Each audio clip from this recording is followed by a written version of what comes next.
السلام عليكم ورحمة الله وبركاته، كل اخواتي وحبايبي الغاليين. يا رب تكونوا في احسن حال في اتم صحة. النهاردة بقى قلنا نعمل حاجة حلوة معاكم كده، كتحلية بسيطة وخفيفة في رمضان، وفي الايام العادية برضو بيبقى حلو قوي. هعمل معاكم النهاردة الفطير الشرقي بأقل يعني تكاليف، وكمان بطريقة سهلة جدا ان شاء الله تعجبكم. اول حاجة هنا انا معايا الدقيق بتاعي نخلاه دقيق متعدد الاستخدامات. معايرة 6 اكواب بالكوب المعياري اللي حضراتكم شفتوه ده، يعني تقريبا حوالي كيلو الا ربع. وضفت عليه نص معلقة كبيرة من الملح. طبعا يا جماعة الكوب ده اللي انا هعاير بيه الدقيق، هعاير بيه المية برضو زي ما احنا متعودين. وهنا بعد ما ضفت الملح بضيف لل6 اكواب من الدقيق، بضيف لهم 3 معالق من السكر، لان ده طبعا الفطير ده انا هعمله فطير حلو. لو الفطير الحادق مش هضيف يعني سكر، ممكن اضيف معلقة واحدة. هقلب المكونات دي كلها مع بعضها كده، الدقيق مع الملح مع السكر، اقلبه كويس قوي. وبعد كده بقى معايا طبعا هبدأ العجن. معايا بقى المية تبع الدقيقة بتاعتي، ما تاخد تبع نوع الدقيق. هبدأ بقى ببدأ أعجن. أنا يعني متعودة دايما المية معايا دافية، ومتعودة إني بضيف المية تدريجيا، عشان النوع الدقيق طبعا بيختلف من نوع لنوع. عجنت العجينة بقى بتاعتي خلاص، خلصت. لميت الدقيق كله. هي خدت معايا 2.5 كوب، يعني زيادة عن 2.5 كوب بحاجة بسيطة. وانتي طبعا تبع العجينة ما تظبط معاكي زي ما قلنا، عشان نوع الدقيق. في دقيق يعني بيقبل سوائل كتير شوية، لكن هي عموما ال6 أكواب بتاخد 2.5 كوب. ولميت العجينة بقى كده بزيت. العجينة معايا زي ما انتم شايفين كده، طرية بتلزق حاجة بسيطة. انا عاملاها كده عشان تبقى سهلة معايا في الفرد. بعد ما لميتها بقى هحط عليها كيس بلاستيك عشان تفضل طرية وما تعملش قشرة من فوق كده، وهسيبها تريح لمدة 10 دقايق مش اكتر. بعد ال10 دقايق خدت بقى العجينة. بصوا العجينة عاملة ازاي ما شاء الله. ده كده العجينة بالشكل ده كده مطاطية. ان شاء الله يعني ايه تبقى سهلة في الفرد.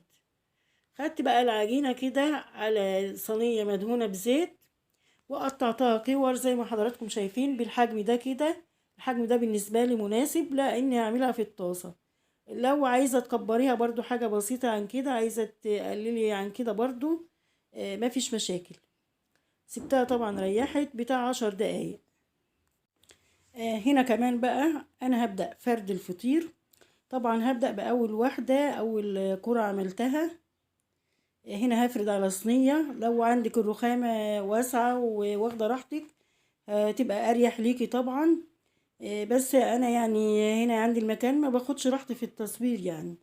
فهنا أنا الفطيرة بفردها على زيت، يعني هنا أنا دهن الصينية زيت من تحت، وببدأ أفرد زي ما حضراتكم شايفين كده. الفرد معايا ما شاء الله سهل جدا. وبركز يعني شوية على الحروف، لان بتبقى تخينة شوية يعني. بصوا بقى الفرد سهل ازاي ما شاء الله. ويعني الفطيرة رقيقة خالص ان شاء الله بالشكل ده كده، هتبقى مورقة وحلوة قوي.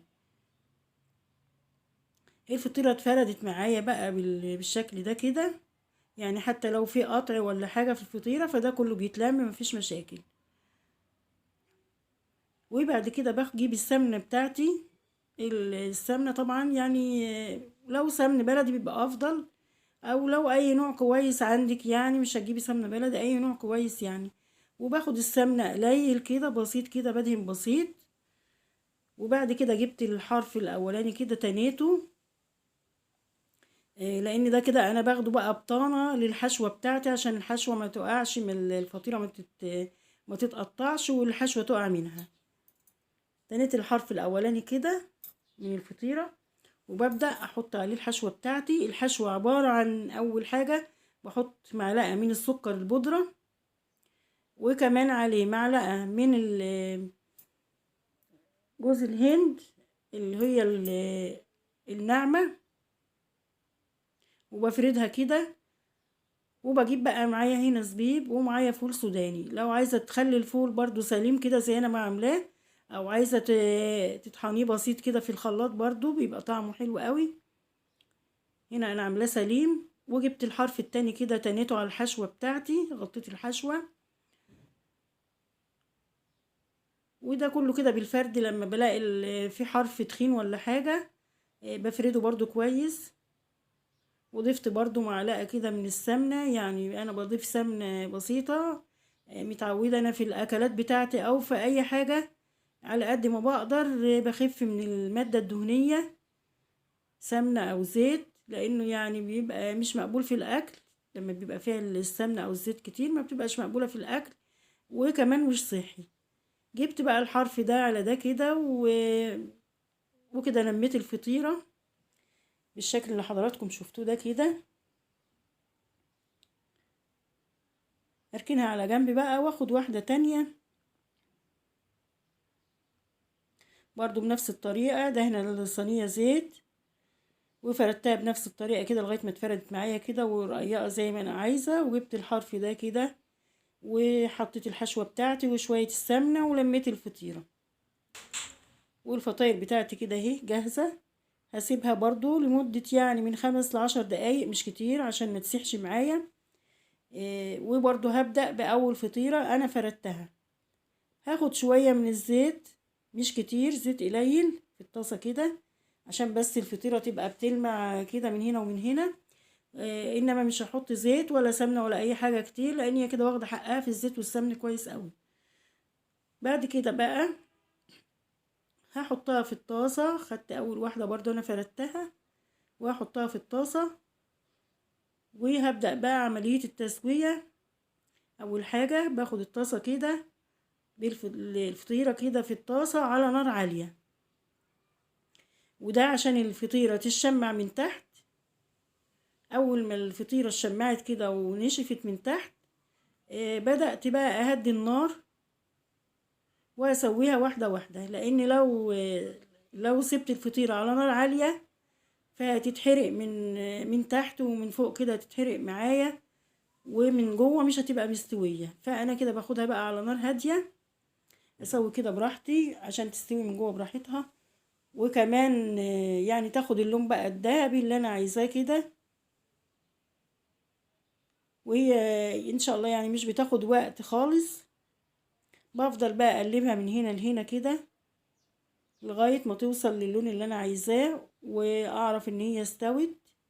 وهي الفطيرة طبعا صغيرة وخفيفة، فمش بتاخد وقت، زي ما حضراتكم شايفين كده. بالطريقة دي طريقة سهلة.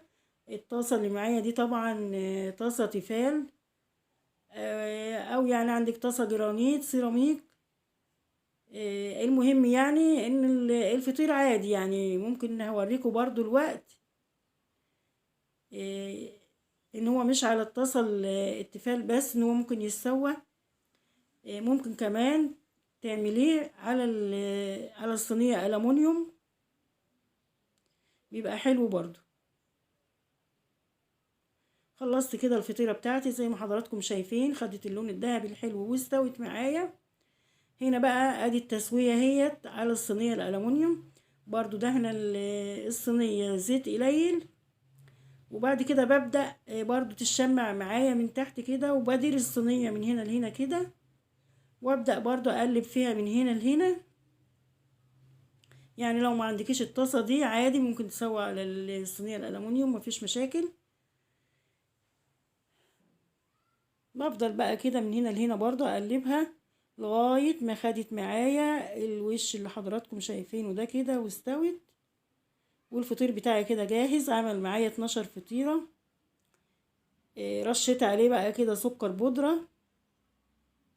ده طبعا في ناس ما بتحبش ترش عليه سكر، بتاكله يعني بتكتفي بالحشوة اللي جواه.